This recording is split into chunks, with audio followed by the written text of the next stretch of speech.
these kids need something else besides the academics, because that's what school is about.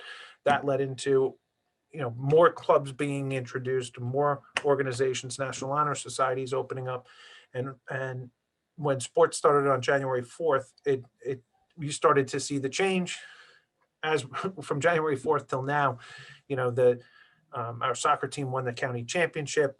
Our football team played, a bunch of games in like a 3-week period. They played like 5 games, just happy to be out on the field. They ran into some quarantine issues with either themselves or teams that had to play. But the fact of the matter is we did what we had to do, and the kids got to where they had to get to. And part of it was because they had something to look forward to other than, just the academic. So I think if you want to have a successful school or a successful student, you have to have students that are involved, and they have to be involved either in a sports program or another extracurricular activity that's going to give them that connection to the school. The connection is very important.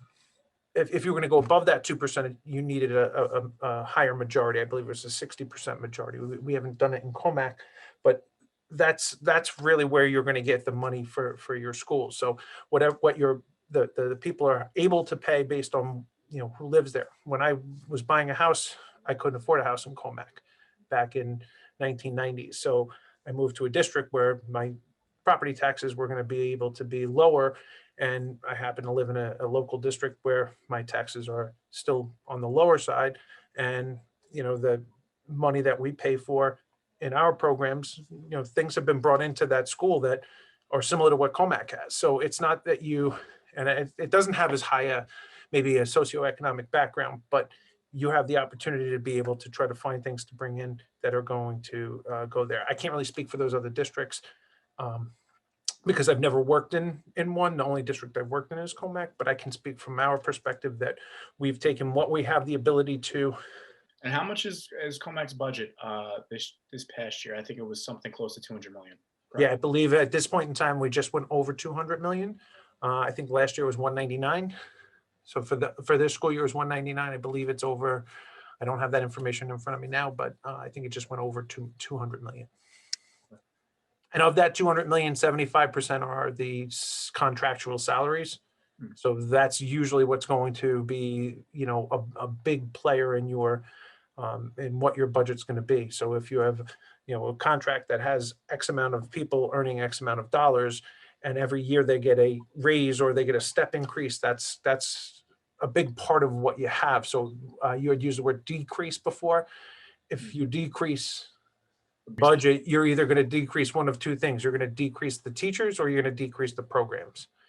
And if you have the population, you can't decrease the teachers. If you don't have the population, you can decrease the teachers, but you're really not decreasing the budget because you have cost of living that you have to worry about and increases and everything that go on. So, there's a lot of intricacies to it. I'm very, I would consider myself somewhat of a novice when it comes to the full piece of it, but I understand what I understand, that if you want to staff a school, you have to be able to pay the salaries that are connected to it. You have to make a decision as to where you want to live in order to know where you want your kids to go to school. And it's also got to be something that you can afford to move into.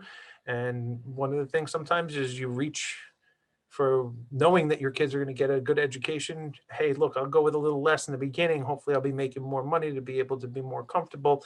That's where you try to find the best bang for your dollar, or you start in one place and then you move to another place that might have, a different kind of education that you were used to having. So, that's one way to kind of deal with it, is to try to find a way to bring yourself to a better station in life to be able to, acquire that. Same with, if you can't get into an Ivy League school, you're going to look at state schools maybe and see what those costs are in comparison to private schools when you go on to higher education. So, that it's looking at it from an opposite end lens and saying that you have to make the decisions as to what you want to do to get yourself to that better station in life.